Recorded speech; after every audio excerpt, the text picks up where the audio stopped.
குமரி கண்டம் பார்ட் 8. கண்மணி கழுகிலிருந்து தவறி கீழே விழுந்துருதா. இதை பார்த்த வளவனுக்கு ரொம்பவும் ஷாக் ஆகுது. அதுக்கப்புறம் வளவன் அந்த கிளையோட உதவியோட மேலிருந்து குதிச்சு அந்த பொண்ணோட பக்கத்தில் வாரான். பக்கத்தில் அந்த பொண்ணோட முகத்தை நல்லா அப்சர்வ் பண்ணுறான். ஏன் இந்த பொண்ணு நம்மளை ஃபாலோ பண்ணுது, காரணம் என்னவா இருக்கும் அப்படின்னு சொல்லி யோசிக்கிறான். அதுக்கப்புறமா அந்த பொண்ணோட தலையை தன்னுடைய மடி மேலே தூக்கி வச்சுக்கிட்டு ஒரு குழந்தைய பார்க்குற மாதிரி வளவன் பார்த்துட்டு இருக்கான். அவ பொண்ணு அப்படிங்கிறதுனால எங்கே அடிபட்டுச்சு, எங்கே பார்த்து சரிப்படுத்துறது அப்படிங்கிறது அவனுக்கு புரியவே இல்லை.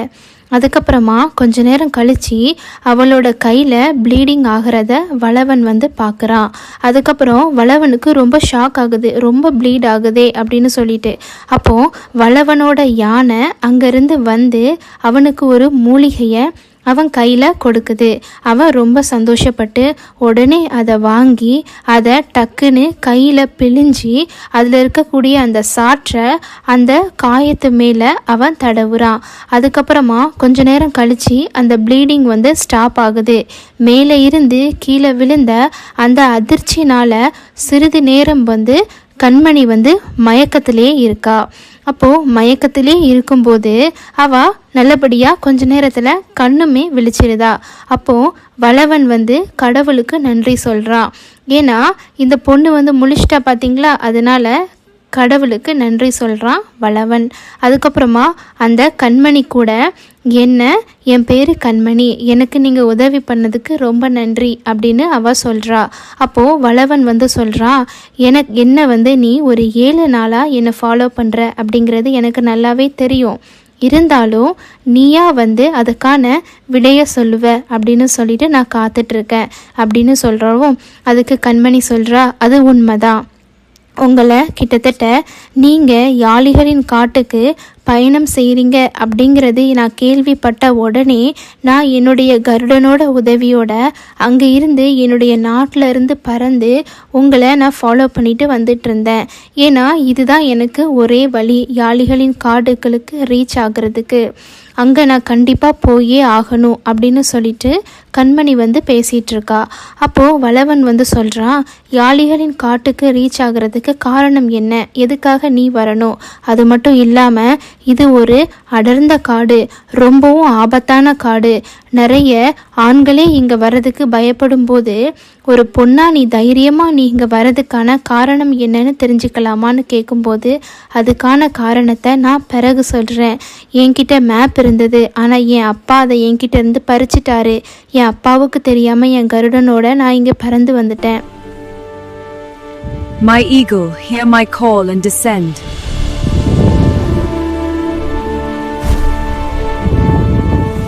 அப்படின்னு சொல்கிறா. அதுக்கப்புறம் கருடன் கூட அங்கேருந்து பறந்து நம்மளுடைய வளவன் அதுக்கப்புறமா கண்மணி கிட்ட வருது.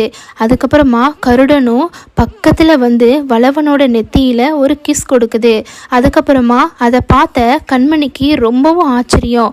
என்ன நினைக்கிறா அப்படின்னா, என்னுடைய கருடனை பொறுத்த வரைக்கும் அவன் அவ்வளோ சீக்கிரத்தில் யாரு கூடயுமே பழக மாட்டான், ஆனால் உங்ககிட்ட இவ்வளோ சீக்கிரம் பழகிட்டானே, எனக்கு ரொம்ப ஆச்சரியமாக இருக்குது.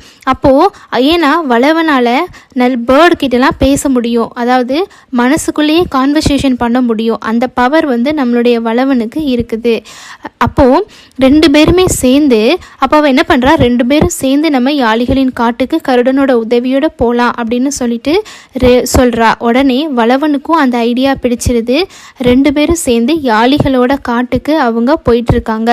போகிற வழியில் ஹெவி ரெயின், அது மட்டும் இல்லாமல் ரெயின் மட்டும் கிடையாது, ரெயினோட சேர்ந்து இடியும் பொழந்து தள்ளுது. அப்போது கொஞ்சமாக கண்மணிக்கு பயம் இருந்தாலும் அதை வெளிக்காட்டலை வளவன் கிட்ட. அப்போ ரொம்ப அமைதியாக ட்ராவல் பண்ணிகிட்ருக்காங்க.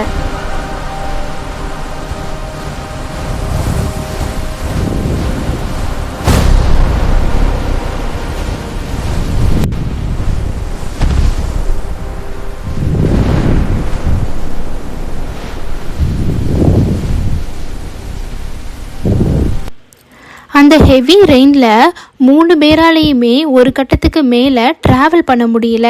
அப்போ நம்மளுடைய கண்மணி வந்து சொல்கிறா, நம்ம இந்த குகையில் இன்று இரவு வந்து நம்ம தங்கிக்கலாம், நாளைக்கு நம்மளுடைய பயணத்தை தொடங்கலாம் அப்படின்னு சொல்கிறா.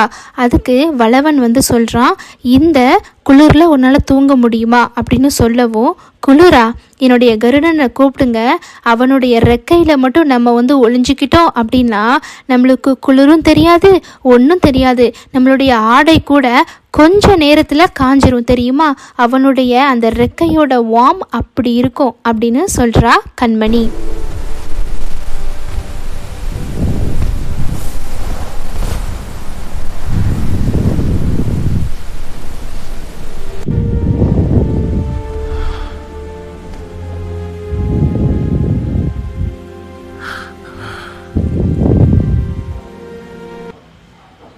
இந்த நேரத்தில் வளவனோட அம்மா அமிர்தம் வந்து அழுதுட்டு இருக்கா.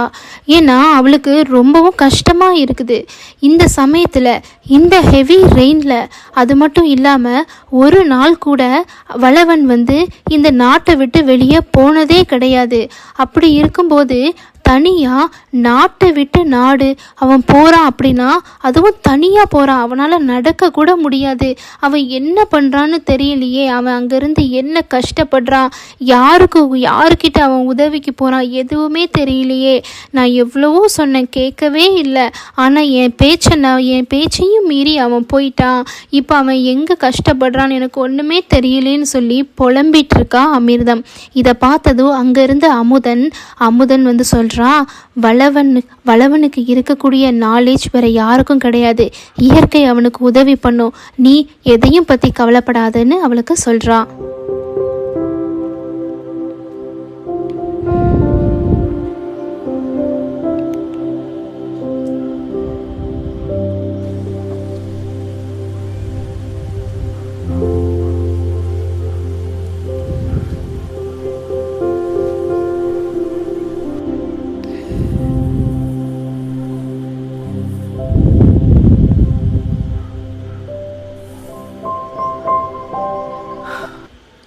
இந்த நேரத்தில் குழலி வந்து என்ன பண்ணுறா தெரியுமா, குழலி அதுக்கப்புறமா அவனோட காதலனான வைரவன் யாரு அப்படின்னா, வைரவன் வந்து ஒரு தங்க நகை வியாபாரியோட மகன்தான் வைரவன். அதுக்கப்புறமா குழலி 2 பேரும் காதலிக்கிறாங்க. இந்த விஷயம் வளவனுக்கோ அதுக்கப்புறமா அமுதனுக்கோ அமிர்தத்துக்கோ யாருக்குமே தெரியாது. அப்பப்போ 2 பேரும் சேர்ந்து இரவில் அவங்களுடைய நேரத்தை சந்தோஷமாக கழிச்சிட்டு இருக்காங்க. இப்போ கூட அவங்க இரவில் சந்தோஷமாக யாருக்கும் தெரியாம தான் இருக்கிறாங்க.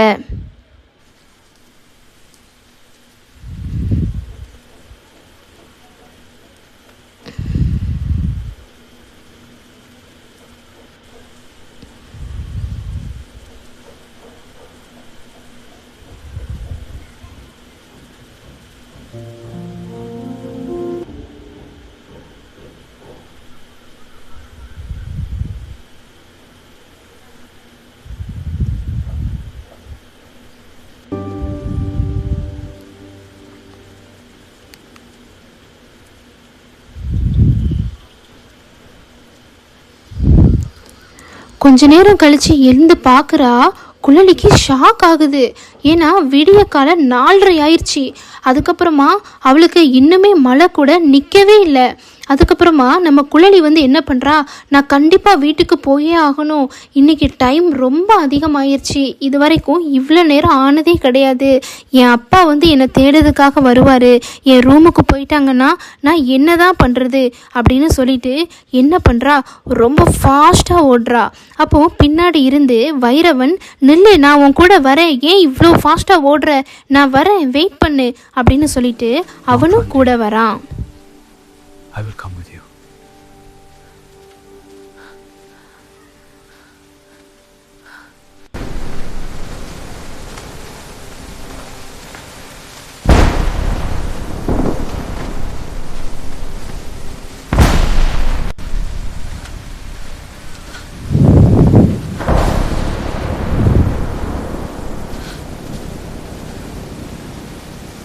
ஒரு வழியாக குழலி வந்து என்ன பண்ணுறா, அரண்மனைக்கு ரீச் ஆயிட்டா. அதுக்கப்புறமா வைரவன் கூட இங்கே இருந்து கிளம்பிட்டான். ஸோ 2 பேரும் சேஃபாக என்ன பண்ணிட்டாங்க, அரண்மனைக்கு ரீச் ஆயிட்டாங்க. இதுக்கப்புறம் குழலி அதுக்கப்புறமா வைரவன் 2 பேருக்கும் மேரேஜ் ஆகுமா. அதுக்கப்புறமா நம்மளுடைய வளவன் கண்மணி 2 பேரும் ரொம்ப சேஃபாக யாளிகளின் காட்டுக்கு ரீச் ஆனாங்களா. வளவன் வந்து யாழியை அடக்குனானா அப்படிங்கிறத நெக்ஸ்ட் பார்ட்டில் தெரிஞ்சுக்கலாம். தேங்க்ஸ் ஃபார் வாட்சிங். சப்ஸ்கிரைப்.